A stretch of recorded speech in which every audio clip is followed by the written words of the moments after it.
सर्वांना नमस्कार. महाराष्ट्राच्या राजकारणाची जडणघडण ज्यांच्या संस्कारात झाली असे महाराष्ट्राचे पहिले मुख्यमंत्री यशवंतरावजी चव्हाण साहेब, महाराष्ट्राचे लोकनेते आदरणीय विलासरावजी देशमुख साहेब यांच्या स्मृतीस सर्वप्रथम वंदन करतो.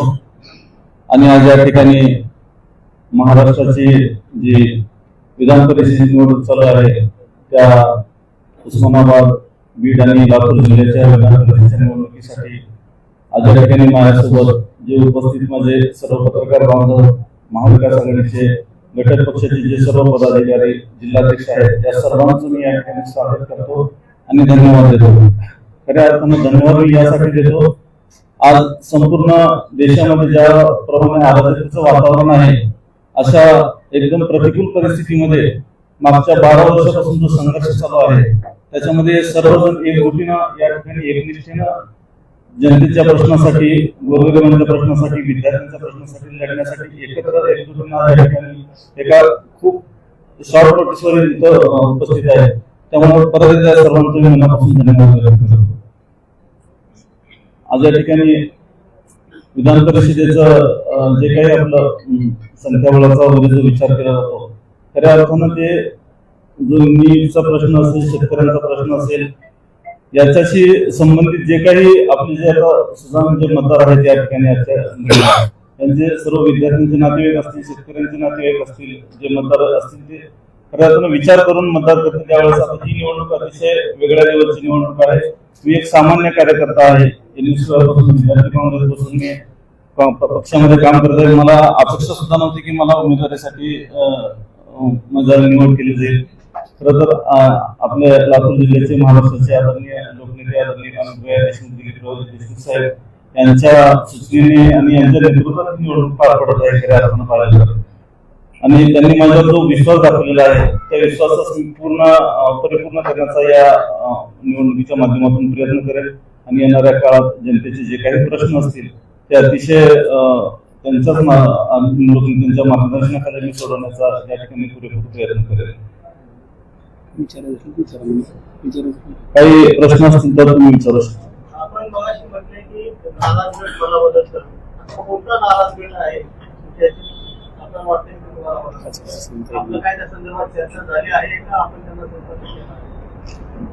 संपर्क चालू आहे आमचा. येणाऱ्या 18 दिवसामध्ये त्याच्यामध्ये उत्तर मिळेल. मतदारसंघाचा इतिहास भेटला की संख्याबळाचा विचार होतो. या मतदारसंघात संख्याबळ जास्त असताना काँग्रेसला उमेदवारी मिळाली, याकडे आपण कसं बघतो? ही वरिष्ठ लेवलचा वाटाघाटीचा विषय आहे. त्याच्यामधून या वाटाघाटी वरिष्ठ लेवलवरती झाल्या, त्याच्यामुळे हा विषय आपला इथला नाही. फॉर्म भरायला आता होते ना ते काही कार्यक्रमासाठी ते गेले. आता 2 मिनिटापूर्वी बोलू, सर्व पदाधिकारी जिल्हाध्यक्ष आहेत, सर्वजण आहेत, त्यांचे प्रतिनिधी आमदार आहेत. स्थानिक आमदार शिवसेना पक्षाचे आहेत आणि मी त्यांचा प्रतिनिधी म्हणून या ठिकाणी उपस्थित आहे. संख्याबळाचा आपण या ठिकाणी प्रश्न केला. राज्य स्तरावरून संख्याबळाच्या विचारानंतर या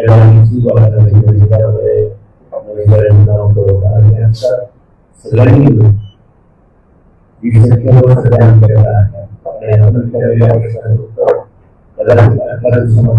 आहे. की आज देशामध्ये आणि राज्यामध्ये ज्या पद्धतीचं अराजकता वाढलेली आहे, इतक्या संदर्भामध्ये 25 लाख विद्यार्थ्यांचा 1 महिन्यावर त्याचा करण्यात आला. आज पेट्रोल, डिझेल, गॅस याच्यासाठीची वाहनं आपण बघत आहे. शेतकऱ्याच्या विषय असलेल्या इथून निवडून प्रतिनिधी आहे ते या सगळ्या कदाचित त्याचा फायदा या विधान परिषदेमध्ये आम्हाला होऊ शकतो. आम्ही त्या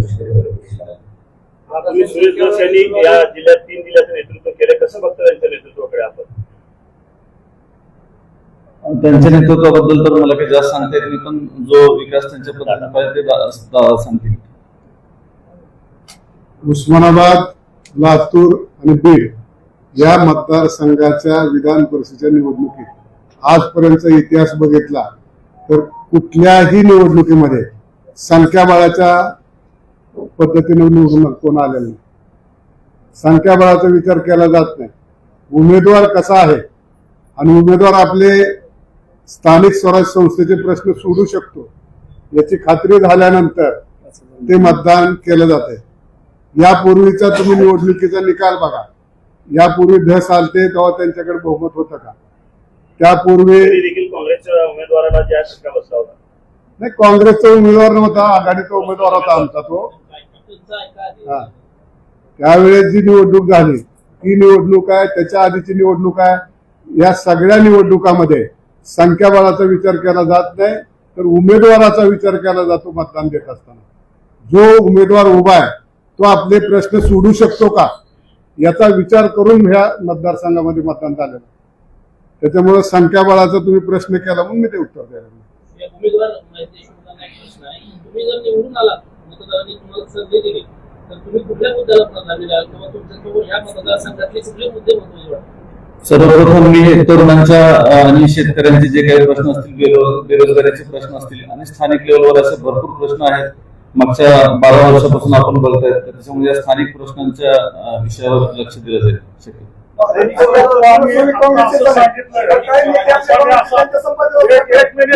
एक जण बोलू. आता असं सांगितलंय की संख्याबळ बघितलं जात नाही, पण प्रत्येक निवडणुकीत घोडेबाजार झालेला आहे. हे तर उघडच आहे. मग त्याप्रमाणे ह्या निवडणुकीत काय होणार आहे का? घोडेबाजार झालेला नाही, घोडेबाजार होत नाही. निवडणुकीमध्ये आपले प्रश्न कोण सोडवत आहे ते बघून मतदान दिलं जात आहे. मतदार हा सुशिक्षित आहे आणि मतदार कसा आहे. मागच्या वेळेस अशोक जगदाळे यांना जे आहे मतदान जे आहे जाहीर जिल्ह्यातून कमी प्रमाणात झालेलं स्पष्ट दिसून आलं. अशोक जगदाळे यांना उमेदवार जे होते आणि विशेष करून ज्या नगर परिषदा असतील तिथं अस्वच्छता वगैरे मिळते, त्यांच्यासाठी काय विचार? 100% या सगळ्या स्थानिक प्रश्नावर लक्ष दिलं जाईल. मी तुम्हाला यापूर्वी सांगितलेलं, त्याच्यामध्ये स्वच्छता असेल, आरोग्य असेल, शैक्षणिक सुविधा असतील, शेतकऱ्यांचे प्रश्न असतील, बेरोजगारीचे विषय असतील आणि जो आता हा पेपरफुटीचा जो प्रकार आहे हा तर राष्ट्रीय लेवलवरचा विषय आहे. याच्यावरती पण लक्ष देण्याचं काम केलं जाईल. तरुणांचा उद्रेक बघायला मिळतो. सत्ताधारी भारतीय जनता पार्टीच्या विरोधात काँग्रेस जनता पार्टी देखील स्थापन केली जाते, ट्रेंड केलं जातं. त्याकडे तुम्ही कसं बघतो? अमरावती सोशल मीडियावर सुरुवात झालेली आहे. युवकांचा उद्रेक कुठं ना कुठे घडणारच आहे. जो त्यांच्या आता आमदार साहेबांनी बोलल्याप्रमाणे जो अराजकता चालू आहे याचा विस्फोट एका ठिकाणी होणारच आहे. त्याची ही सुरुवात आहे. येणाऱ्या काळात खूप कमी वेळेमध्ये याचा प्रतिक्रिया तुम्हाला रस्त्यावरती दिसतील. तुम्ही भूमिपुत्र आहात, एकाच तालुक्यातले आहात, आमदार साहेब बाजूला आहेत. आता हे कसं घडणार आहे? आता एक दोन विषय आहेत. एक ही विचारधारावर चालणारा पक्ष आहे काँग्रेस पार्टी आणि महाविकास आघाडी समविचारी पक्ष आहे आणि दुसरी आहे तुम्ही बघताय गुंडांची टोळी असलेला पक्ष आहे. त्याच्यामुळे आमचा काय असं ती गटतट आहे ते एका गटासोबत आमची लढाई आहे, कुठल्या पक्षासोबत नाही किंवा आरएसएस सोबत नाही. भाजपाचा एक गट बाजूला आहे, त्यांच्यासोबत आमची लढाई आहे. आता तुम्ही बोलताना म्हणाले की लातूरकरांच्या नेतृत्वामध्ये ही लढाई चालू आहे, ही उमेदवारी मिळालेली आहे. मग इतर जिल्ह्यातलं काय नेतृत्व आहे का नाही? काय कोण आहे? स्थानिक जिल्हाध्यक्ष आहेत, सोबत आहेत स्थानिक सगळे. ते मराठवाड्याचं नेतृत्व 2 मिनिट मराठवाड्याचं नेतृत्व काँग्रेस पार्टीचं ते करतात. जागा काँग्रेस पार्टीला सुटलेली आहे, त्याच्यामुळे आम्ही त्यांच्या नेतृत्वात बोलतो. महाविकास आघाडीचे घटक पक्ष म्हणून सर्व नेते या ठिकाणी सोबत आहेत आमचे.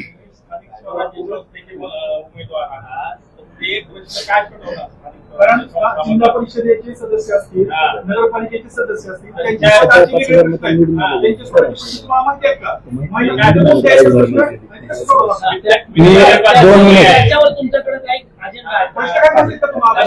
शंभर टक्के अजेंडा आहे. एक विरोधक म्हणून आवाज उचलण्याचं काम मी प्रत्येक वेळेस केलं. 2 GB झाले. 2 GB मध्ये जलजीवनचा जो विषय असेल, पाणी पुरवठ्याचा स्थानिक लेवलचा विषय आहे. मला सांगा, तुम्ही एवढे दिवस पत्रकार आहेत, तुम्ही कधी सत्तेतल्या अधिकाऱ्याला लोकप्रतिनिधीला प्रश्न विचारलात का तुम्ही की जलजीवन सुविधा चालू आहे, कुठल्या गावामध्ये ती सुविधा चालू आहे? मागच्या 5, 7, 8, 10 वर्षापासून जलजीवनच्या अंतर्गत 10,000 कोटीचे कामं झालेली आहेत.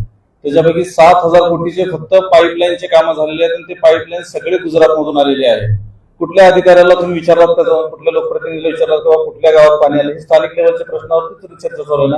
आणि मी स्थानिक लेवलवर प्रॉपर लक्ष देतो शेतकऱ्याकडे, गोरगरिबांकडे. 2 मिनिट मला कंप्लीट 2 मिनिट थांबा. नगरपालिकेचे सदस्य आणि जिल्हा परिषद सदस्य समन्यायी निधी वाटप असेल किंवा समितीमध्ये सदस्यत्व असेल आणि अधिकाराचा मुद्दा असेल, हे जे प्रश्न आहे, जसं आमदारांना एक वेगळा निधी असतो, खासदारांना वेगळा निधी असतो, तसे त्यांचे प्रश्न वेगळे आहेत.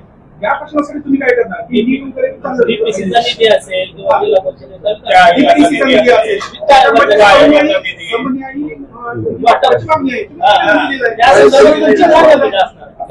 मी स्वतः जिल्हा परिषद सदस्य आहे, त्यामुळं समान निधी वाटपासाठी हा पण आम्ही प्रश्न बैठकीमध्ये उपस्थित केलेला आहे आणि त्याच्यावरती चर्चा चालू आहे आणि त्याच्यावरती आम्ही हे पण केले, मागणी पण केली आहे.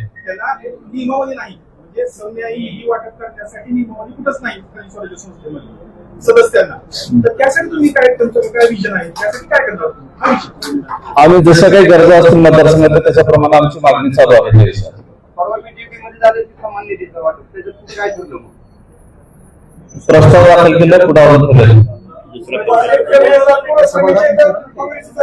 त्यांचा आव्हान असं संपर्क त्यांचा आपल्या मतात फुटू शकतात, यावर कसं तुम्ही नियंत्रण करता? आता सध्या महाविकास आघाडीमध्ये महाविषय आहे. सध्या जे आहे ते जनतेची समजलं आहे. मतदानाचा विषय म्हणला तर आता सांगितले की मला 11 दिवसामध्ये कोणावर किती कोणाची नाराजी आहे तुम्हाला दिसते. मी 2च सिलेक्ट आपल्याला होतोय, कारण तिथं चांगला लक्षात होता की स्थानिक स्वराज्य संस्था, आमदार, खासदार या सगळ्यांना वेगवेगळं केले असते. प्रत्येकाचे प्रश्न वेगळे आहेत. सभानिधी वाटपावरून सगळ्या गोंधळ चालू आहे. त्याची शासकीय नियमावली नाही. त्यासाठी आम्ही विधानसभेमध्ये आग्रह की याची एक नियमावली तयार करा आणि स्वतः गेले अनेक वर्ष आणि जिल्ह्यामध्ये 5,000 मतांनी निवडून येणारा एक तरुण समाज उमेदवार म्हणून उभा आहे. त्याच्याकरता महाविकास आघाडीचे जितके घटक पक्ष आहेत ते सगळे घटक पक्ष अगदी प्रामाणिकपणे चांगल्या पद्धतीने भविष्यासाठी काम करतील. लातूरचं नेतृत्व हे मराठवाड्याचं नेतृत्व आहे. आज सगळ्या जिल्ह्याचे जिल्हाध्यक्ष आणि त्यांचे सगळे पदाधिकारी या ठिकाणी उपस्थित आहेत.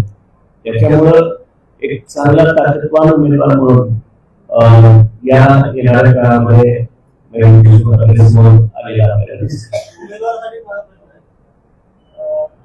निवडणूक जे आहे ते राज्याचे माजी मंत्री आमदार अमित देशमुख यांच्या नेतृत्वात लढवली जाते असं आपण म्हणतात. अजय देशमुख यांचं नाव या निवडणुकीसाठी मानायचं होतं. नाव मागं पडल्यामुळे ते नाराज आहे का काय? ते लोकनेते आहेत. येणाऱ्या काळात 1-1.5 वर्ष झालं निवडणुका होऊन येणाऱ्या 3-3.5 वर्षामध्ये परत त्यांना जनतेचे लोकनेते आहेत. लोकांनी निवडणूक लढवणारी त्याच्यामुळे येणाऱ्या काळात ते लोकनेते म्हणून ते तिथे निवडणूक लढवण्यासाठी ग्रामीण भागातले प्रश्न सोडण्यासाठी तयार आहेत. धन्यवाद.